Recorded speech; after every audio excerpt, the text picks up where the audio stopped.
Welcome back, everybody, for another deep dive. And, today we're going to be looking at leadership and career growth, Okay. and specifically through this really cool program called the Women Rising Program. Interesting. And we've got this interview with a fascinating woman named Maria Martinez, Okay. and she's an associate veterinarian. So Okay. So right away, not necessarily what you think of as like a corporate exactly. setting for this type of program. Yeah, and that's what makes her story so interesting is, this program is typically, you see it in, corporate settings with, women business and all this kind of stuff. Right. But her experience really highlights how, like, these principles can be applied to any field. Yeah, that's what I thought was so interesting too. It really speaks to like the adaptability of the program itself. Right. And she was actually initially hesitant to even join the program, because of her background being a veterinarian. She's That. like, why would I do this? Yeah. But she received a scholarship and she's like, well, why not take a leap of faith? And so she did. And what I thought was so interesting is that she really wanted to understand how these large corporations approach leadership, Right. especially when it comes to women in leadership roles. Like, she was peeking behind the curtain of the corporate world to see if those lessons could apply to her own field. Exactly. And it turns out they did. Yeah, she even mentioned how it impacted her not just professionally, but also personally. Yeah, like in her personal life. Yeah, she talked about how it even changed the way she leads her own family, That's awesome. which I thought was really fascinating. Yeah, it's a testament to how these principles can really like transcend those industry boundaries Right. and influence all different areas of your life. Yeah, and one of the things that they do in this program that I thought was really interesting is they have them do this self-discovery, and they use the Gallup-Clifton Strengths assessment. Oh, yeah, I love that assessment. Yeah, so for our listeners who might not be familiar, can you kind of unpack that a little bit? Yeah, so the Clifton Strengths Assessment is basically a tool that helps you identify your top 5 talent themes. Okay. So essentially, it reveals your natural patterns of thinking and feeling and behaving. Interesting. And it's used by a lot of organizations, to help people and teams like understand how to really leverage their strengths for greater success. So it's not just like, oh, you're good at this. Right. It's not just like a field Like, plan. this is how you actually use this and how you can apply this in your daily life type of thing. Exactly. And it's not just about celebrating your strengths. It also helps you identify your potential blind spots. Those habits or tendencies that might be hindering you. Interesting. And Maria actually had a major aha moment when she realized some of her like ingrained habits, things that she had always just considered part of her personality, Yeah. might actually be holding her back from reaching her full potential. Wow. So it was really eye-opening for her. So through the program, she was able to gain this like self-awareness and then use that knowledge to kind of fine-tune her leadership approach. Exactly. But what I found especially interesting is that she also realized the importance of adapting your leadership style based on who you're leading. Right. And that is so crucial. Yeah. And it's especially relevant given the changing dynamics we see in a lot of industries today. Right. Maria mentioned that veterinary medicine, for example, is moving away from, historically it's been a very male-dominated profession. Right. And now it's shifting to a point where women are actually the majority. Wow. So, I did not realize that. yeah, it's interesting. And, this shift in demographics requires leaders, Right. both men and women, Yeah. to be more attuned to the diverse perspectives and needs of their teams. And moving beyond that one-size-fits-all approach, Yeah, right? exactly. It's not a one-size-fits-all approach to leadership anymore. Yeah. It's about understanding how to connect with and motivate individuals in a way that resonates with them. Yeah, it's fascinating to see these shifts happening, across these fields and really highlight the need for adaptable leadership styles. Yeah, and it sounds like the Women Rising program is really equipping these women with the tools to do that. Yeah.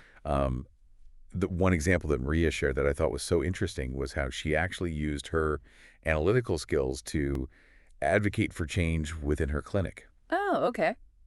So she noticed some areas for improvement, but she realized that, simply voicing her concerns wasn't really enough. All right. You got to back it up with something. So she took a more strategic approach. Yeah. And, knowing that her boss was very data-driven, she gathered data on the clinic's performance. Oh, wow. Like she, pulled appointment numbers, monthly production, all this kind of stuff. So smart. Yeah, so she basically built this data-backed case Oh, I love that. for the changes that she wanted to see. Yeah. which is something, you think of in a business setting, not necessarily in veterinary Well, medicine. it speaks to the transferable nature of these skills. Yeah. It's not just, It's not just for the corporate world. yeah, you can use them in any field. Exactly. And I love that, by presenting objective evidence, she was able to communicate her ideas in a way that resonated with her boss. Right.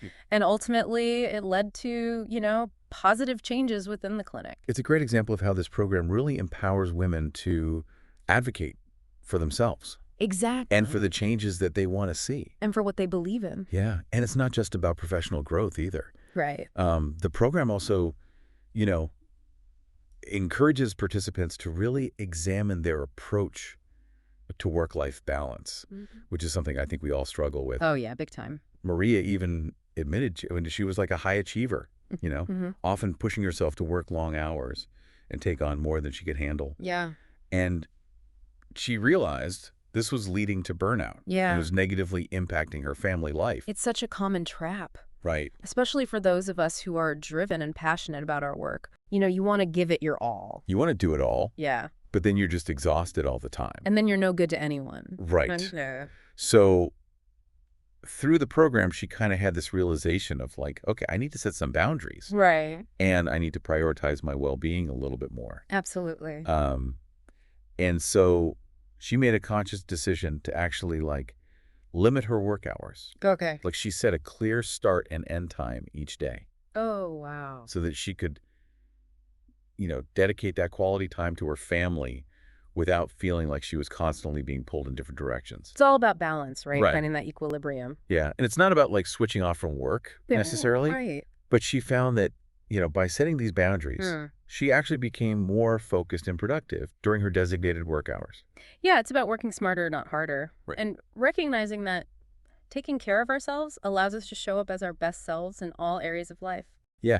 And Maria's story, I think, just really emphasizes how the Women Rising program isn't limited to a specific industry or career path. Right. Like these principles can be applied to any field. Absolutely. From veterinary medicine to engineering to finance to the arts. Yeah, it's about empowering women with the skills and the confidence to lead effectively, regardless of what they choose to do.